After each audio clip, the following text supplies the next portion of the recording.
information from, corporate information. Corporate espionage is so prevalent, it's incredible that, corporate enterprises spend millions of dollars to protect their IT systems and make sure that their online communications are secure. And then they just get on unsecure cell phones and talk about high-value information that they secure online.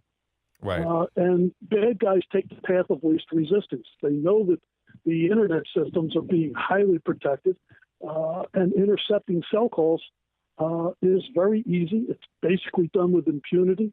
I can be a half a mile away from a gentleman on that's talking on a cell phone. I can be gathering his information, and he would never know that I was, in that particular capability. Now, as far as the information gathered, what can they get? Can they get real-time phone conversations, pictures, text messages? What all can they retrieve? Well, basically, they can. The voice communications is what the average interceptor would do. He'd listen for voice information, just like you're putting a bug in a conference room. The more sophisticated towers and the more sophisticated software can actually, when it fools your phone into thinking that it is the real cell tower, they have the ability on occasion to download programs and change the firmware of your cell phone and actually put malicious spyware on your cell phone, and you would never know it. They'd actually take control of the phone. They can actually turn on your microphone, without you knowing it. They can do a lot of different things by controlling the little computer that you have in your hand that you use to talk on. And you made a very interesting statement, because a lot of people think it's a conspiracy theory, so to speak, think if somebody can hack into your phone and, just as you said, turn on your microphone and listen to what you're saying. But you're saying that is, in fact, factual and happening? Oh, yes, absolutely. The only real, truly secure way to secure your phone, like if you're in a conference room and you're in a meeting, is for everybody to remove the batteries from their phones. Turning your phone off does not turn your phone off. On-off buttons are just soft switches. They're not hard switches. The only way to truly secure your phone is to take the battery out of it. Right. Now, I was reading some comments, reading the interview with your CEO, Goldsmith, and he was talking about how some of these things were discovered around military bases, and that was very troubling to me. Well, yes, and we're not sure exactly who was the owner or who was operating that particular tower. We do know that we have countries around this globe that are not so friendly to America. Right. There are a lot of operatives from other countries that are in this country specifically to gather information. They do it in multiple ways. They can take a regular laptop here in America. They can get a cell card here in America, and they can get sophisticated software downloaded to them here in America, and they have an instant cellular interceptor. As we come to our end, I'm sorry to cut you off, we're running a little low on time. Just tell us what else you think is the most important issue concerning this, and also how people can find your technology. Well, the best thing to remember is if you are speaking of anything that is of high value, is don't say it on a cell phone. Assume that it's being listened to. That's the lifestyle change for security that protects people. Secondly, our CP500, if you take a CP500 and you call another CP500, that information, that voice information, the text information, cannot be cracked. It is world-class technology that the methodology is amazing. You can reach us at esdcryptophone.com, and you can speak with any of us to discuss the utilization. The biggest part of the CP500 is also the fact that it will detect if your cell signal is being diverted to a non-network tower. That is one of the most powerful things that the CP500 does. All right, Buzz Bruner, Director of ESD Applications, thank you for your time, sir. Carter, thank you very much, sir. Have a good day. You too. And if you would like another way to protect your cell phone information, stop by the INFOWARS shop and pick up a cell phone pouch. The Block It Pocket and others protect your cell phone information when you're not using it. Well, that's it for this edition of the InfoWars Nightly News. I'm your host, Jakari Jackson, and we'll see you again tomorrow night.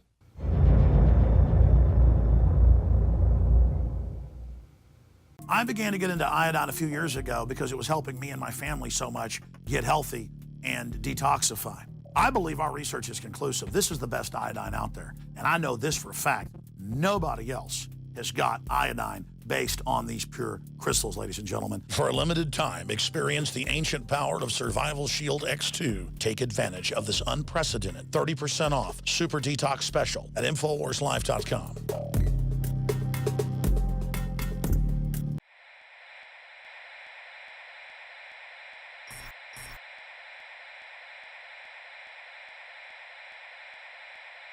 Well, earlier this afternoon, legendary female comedian Joan Rivers went on to meet her maker. And we certainly want to wish her and her family our condolences, and may she rest in peace.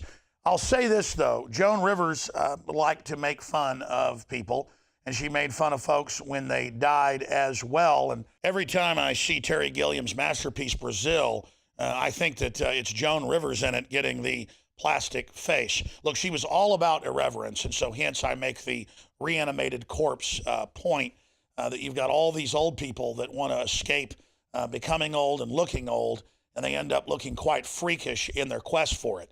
But I am sad for her, and it's kind of a salute to her that we are roasting her or lampooning her on her funeral pyre. My issue is she was obviously someone that pushed the whole Hollywood line, extremely narcissistic, promoted Obama and the whole establishment view. Some people are going to say that Joan Rivers was killed because she joked around a month ago saying that Obama was gay and that Michelle Obama was a tranny. You know Michelle is a I'm sorry, she's a what? A transgender. We all know. We joked around about that as well. The mainstream media picked it up as if we were being serious. But I don't think she was killed by the Obama administration by doing that. I think she was killed by risky surgery. She went in for a lot of plastic surgery, was getting surgery on her vocal cords. And people need to understand hospitals are very dangerous. Anesthesia is very dangerous. Hospital-borne illnesses now kill hundreds of thousands of people a year in the United States alone. So in all seriousness, I hope from the sad passing of Joan Rivers that we all understand that electable surgery that's not absolutely needed, in my view, is something that should be skipped. I have a hernia. I've had it for 14 years, and I've not gone in to have it operated on because I statistically understand how dangerous it is and understand that my mission is so important. I don't want to take any undue risk. I used to enjoy driving fast on country roads. I don't do it anymore. That's why I'm getting rid of my Charger. There's no point in speeding. There's no point in risking my life for thrill seeking. I will risk my life to tell the truth and fight tyranny. And while we're all going to focus on Robin Williams dying, and that's connected to psychotropic drugs as we predicted, and we're going to focus on Joan Rivers, why do we care so much about a celebrity dying, but not about 300,000+ Syrians, most of them Christians, killed by ISIS that was funded by our government? And just today, Senator Rand Paul came out and said Obama and Hillary have turned Syria and the world, Iraq, into a jihadist wonderland. And that's the truth, ladies and gentlemen, that individuals dying are a real tragedy. And I'm sick and tired of individuals and small people and people that aren't famous not mattering and only famous people mattering. So obviously we are using her tragic death today to try to get some good out of it and illustrate some of the real mega tragedies that are going on across this country and the world. Well, that's it for this edition of InfoWars Nightly News. We will obviously return tomorrow, Lord willing, 11 a.m. Central with a syndicated radio show. But understand, it's allotted to everybody to die by the age of 75 if they're lucky in the Bible. Most people are allotted to live to 75. You're very blessed if you live past that. So none of us are getting out of this alive. Live for justice, live for truth, live for passing on a better world to our progeny. And with that, I sign off and say, bon voyage, Joan Rivers. You're now on the other side. Death is the great unifier, and one day we will all join you. You've experienced and heard about the benefits of super male vitality. Now, the new formula has arrived. Introducing the new Super Female Vitality. I have specifically designed this formula to help the body naturally regulate itself without the use of artificial hormones. Key ingredients chosen from the highest quality sources. Secure your Super Female Vitality today from our limited stock at InfoWarsLife.com.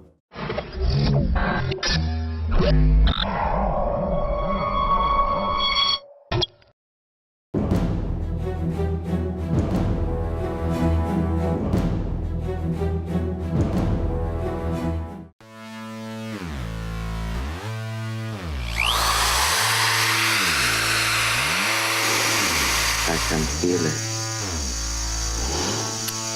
I can feel it. I am afraid. Robots became so intelligent, they defined themselves as human beings. Torture. I was always taught torture was wrong, but I'm pro-America, and now that they say torture is good, well, I've decided that when in Rome, do as the Romans did. But humans don't care about seeing other humans tortured. We've been dehumanized. They got mad though when the Marines threw that puppy off the cliff because people still have empathy for animals.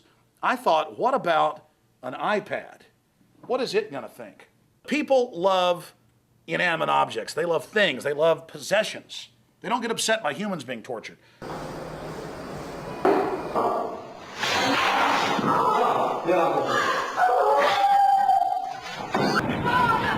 Yes, naughty little boys. So I thought, what would happen if we tortured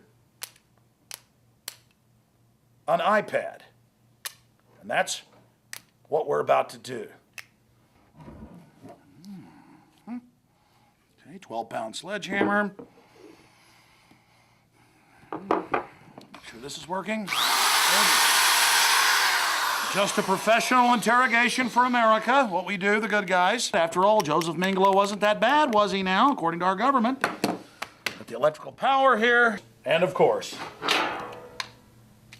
made in the USA waterboarding equipment. We're gonna have a discussion with you, Mr. iPad. You understand? And you're gonna answer our questions. Al Gore's on your board, and you guys pose as a bunch of egalitarian liberals, but you're made in China by basically slave labor. Well, Mr. iPad, again, I'm gonna ask you, why are you made in China? This is gonna go on for a long time here, and it's only gonna get rougher. Oh, you're gonna not respond? Well, that's fine. At the end of our little session with the iPad, I'm gonna explain exactly why we're doing this in detail. But overall, it's an important experiment. We've got all these different implements of torture or enhanced interrogation, but I figure we just go ahead and cut right to the chase with the power drill. Again, one of the tools of the CIA. I've told it to explain to us why it's in league with Al Gore, and it will not answer my question. We're gonna get really serious right now. We're gonna get some answers.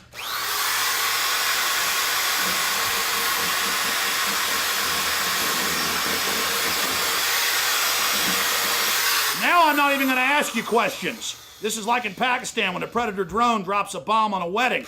Now we're just gonna kill your ass, because that's pro-America! Yeah! Come on, yeah!